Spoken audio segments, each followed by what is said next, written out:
जय गजानन माऊली. कशा आहात तुम्ही सर्व? मजेत ना? असायलाच पाहिजे. आज पुन्हा माझ्या यूट्यूब चॅनलवर तुम्हा सर्वांचं मी खूप खूप स्वागत करते. आजच्या ब्लॉगमध्ये थोडं काहीतरी विशेष आहे. विशेष म्हणजे काय, तर आज आहे आमच्याकडे महाप्रसादाचं आयोजन केलेलं.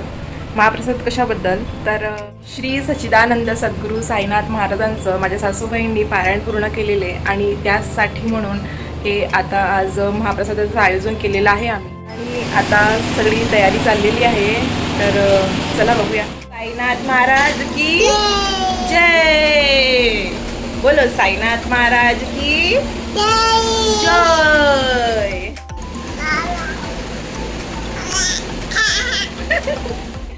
आजच्या प्रसादामध्ये आम्ही मसाले भात आणि जिलेबी देण्याचं ठरवलेलं आहे. त्यामुळे आता इकडे मसाले भात बनवण्याची तयारी चाललेली आहे. आजच्या प्रसादासाठी मसाले भात आईच बनवणार आहेत, कारण त्या मसाले भात खूप छान बनवतात आणि त्यासाठीच इकडे सगळी त्यांची तयारी चाललेली आहे. आता इकडलं सगळं आवरून झाल्यानंतर घरातल्या देवारातली सुद्धा आरती पूजा करून झालेली आहे आणि देवाला नैवेद्यसुद्धा दाखवून झालेलं आहे. आणि आता आम्ही निघालेलो आहे मंदिराकडे, जिथे महाप्रसादाचं आयोजन केलेलं आहे आम्ही.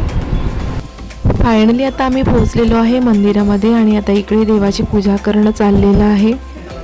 हे आहे मंदिराच्या आसपासचं परिसर.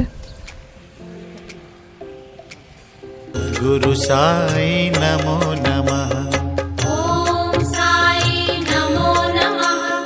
श्री साई नमो नमः.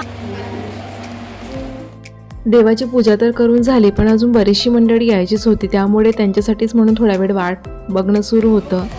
आता सगळे आल्यानंतर आता इकडे आरतीला सुरुवात होत आहे.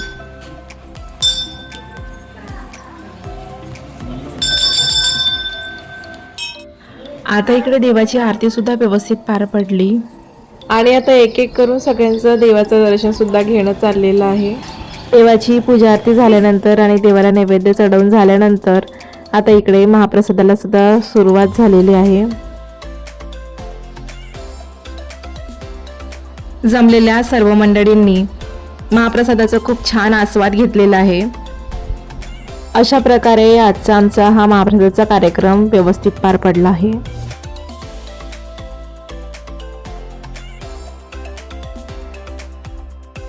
मंदिरातलं प्रसादाचा कार्यक्रम आटोपल्यानंतर आता आम्ही आलेलो आहे मार्केटमध्ये शॉपिंग करण्यासाठी.